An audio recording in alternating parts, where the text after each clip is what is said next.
Hello everybody, I'm Mark 3 SMLE and here's Murphy's Muskets. He's my special guest today. We're going to be doing some ballistic gel testing with Captain Ball revolvers. Now we're going to start with a 31 caliber 1840 Baby Dragoon and we're going to work our way up to a 44 caliber Heavy Dragoon.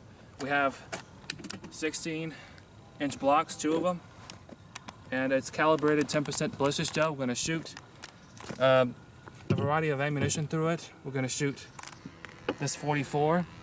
Okay, this 36 caliber naval projectile, 130 grains, and this tiny 50 grain 31 caliber ball. So we're going to see what these projectiles will do. No one has ever done this before, so we're going off just what happens. There is a lot of internet lore about black powder revolvers that pervades across the internet, and there are some ballistic gelatin tests that have been done online that demonstrate a good bit of power out of these misunderstood handguns. But the fact is, those tests generally revolve around lead balls. That's fine for hobbyists, but during the American Civil War, in which these revolvers were most commonly used, they were running conical bullets. So we wanted to see what these guns will do ballistically in ballistics gel. Now we have some 10% ordnance gel, 2 blocks out to 32 inches of ballistics gel from clearballistics.com, and we're going to see what 3 major calibers available at the time we're able to do. We can be using the 31, the 36, and the 44. Alright, let's start with a 1848 Baby Dragoon 31 caliber revolver. Now, a 31 caliber revolver like this was a very popular civilian handgun. It was never adopted by any military, but it was often privately purchased, and a lot of people carried these little guns. The load that we're using is a 50 grain ball in front of 15 grains of fine black powder. So let's put my eyes on and let's give it a go.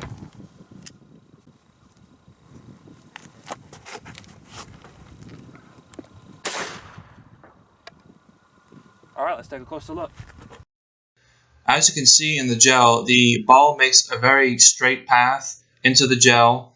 I'm going at an angle here, but the path is straight with very little damage. The ball went in 13 inches, but bounced back to the 10.5, 11 inch mark. So is it adequate?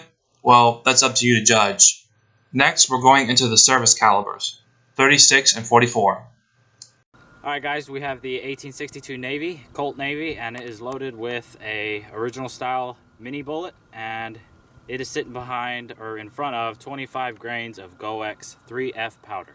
So let's see how the 36 caliber conical does. Again, 25 grains of black powder this time.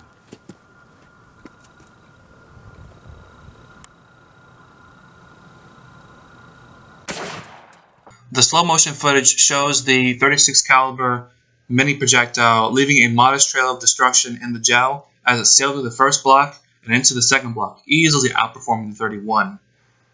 There was a bit of stretching just inside the first block, but the path was relatively straight, and even until the bullet lost so much energy that it eventually tumbled, doing more damage, and it came to rest at 26 inches.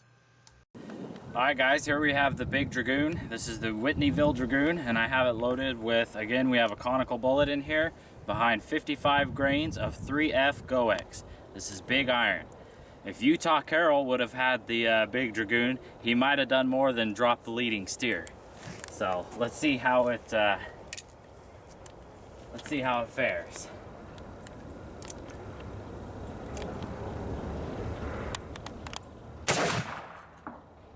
Well, there's definitely a much bigger entrance wound, I can tell you that.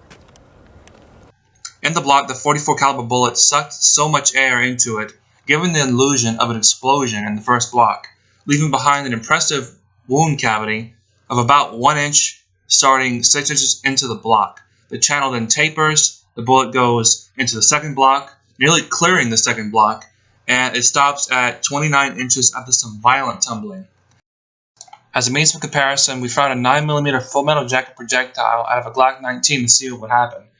It left an impressive wound track quite similar to the 36, but it left the second block, so we weren't able to capture the projectile.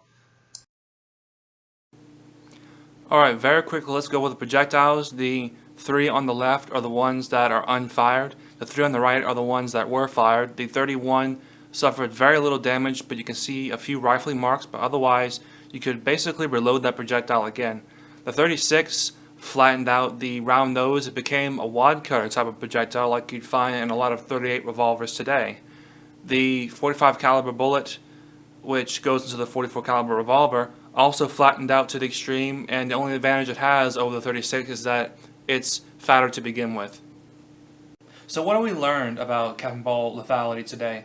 Well, according to the FBI, you need between 12 and 18 inches of penetration in ballistics gel to be effective. The little 31 is barely adequate, depending on whether you believe the ball's furthest extent counts or whether the ball finally rested counts. And for the 31, it was very popular back in the day, but it also shows the reason why it wasn't a combat weapon at the time. It was barely adequate, but it was adequate. Moving on to the 36 caliber revolvers, easily man-killing power. The diameter of the wound track is basically identical to the 9mm round that we fired into it, and if it wasn't for the 9mm skipping out on us, we might have actually been able to show that the 36 is actually equivalent to a 9mm ball and not the 44. As for the Big Dragoon in 44, well, that beats up the 45 ACP and takes its lunch money. Now when it comes to the big 44s, depending whether you go with a lighter army revolver or a Big Dragoon or Walker, the 44 on paper is really nothing more than a 38 special that's well loaded or a 357 that's lightly loaded. But that doesn't tell the whole story. Paper ballistics basically never tell the whole story. It's written out in the gel. You can see the transfers of energies, and I just hope you learned something today. Let me know what you think down below in the comment section. I would really appreciate your feedback. And this is Mark 3 SMLE, going out.